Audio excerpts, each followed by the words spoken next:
ప్రతి జిల్లాలో బీజేపీ కుట్రలపై కాంగ్రెస్ శ్రేణులు ఆగ్రహం వ్యక్తం చేశారు. డీసీసీ అధ్యక్షులు శివసేనారెడ్డి ఆధ్వర్యంలో ఈరోజు వనపర్తి పట్టణంలో ఉన్న బీజేపీ పార్టీ కార్యాలయం ముందు కార్యకర్తలు కాంగ్రెస్ పార్టీ నాయకులు కార్యకర్తలు పెద్ద ఎత్తున ముట్టడించారు. కార్యక్రమంలో ఎమ్మెల్యే తుడి మేఘారెడ్డి, చిన్నారెడ్డి పాల్గొన్నారు. సోనియా గాంధీ, రాహుల్ గాంధీపై బీజేపీ ప్రభుత్వం పెట్టిన నేషనల్ హెరాల్డ్ కేసు పూర్తిగా రాజకీయ కక్ష సాధింపుతో కూడిన కుట్ర అని ఆరోపించారు.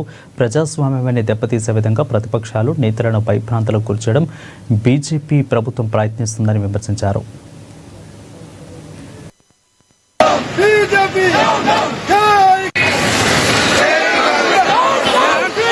తెలంగాణ రాష్ట్రానికి సంబంధించి భారతదేశానికి కాంగ్రెస్ పార్టీ ఏం చేస్తుంది?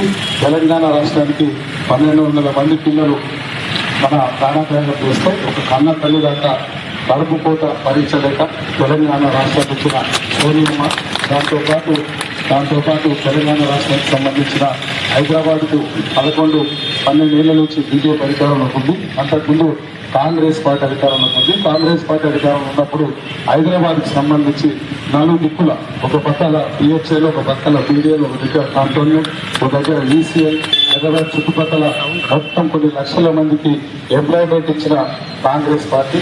దాని తర్వాత మీరు వచ్చిన తర్వాత హైదరాబాద్కి ఏం చేసిండ్రు?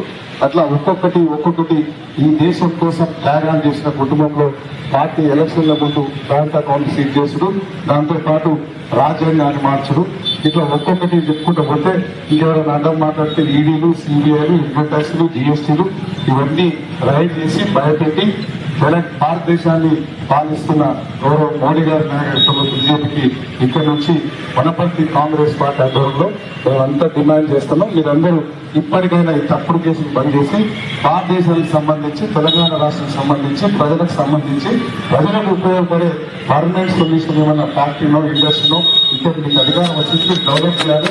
మీరు ఇవన్నీ తప్పుడు కేసులు బంద్ చేసి ఇవన్నీ చేయాలని కోరుకుంటూ, మీరు ఎన్ని కేసులు పెట్టినా, ఇంకేం చేసినా భావి భారత ప్రధాని రాహుల్ గాంధీ గారిని ప్రధాని చేయబోతున్నాం. దానిలో ప్రజలందరూ ఆలోచన చేస్తున్నారు. సో అన్నిటికీ భారతదేశ ప్రజలు గమనిస్తున్నారు. దానిలో స్పెసిఫిక్ వనపర్తి ప్రజలు కూడా గమనిస్తున్నారు. మీరు ఎన్ని కేసులు పెట్టినా, ఎన్ని కోర్టులు నెరవేరుతాయి, దాంతో ఇవన్నీ రాబోయే రోజుల్లో ప్రజలు గమనిస్తున్నారు. కాబట్టి తెలంగాణ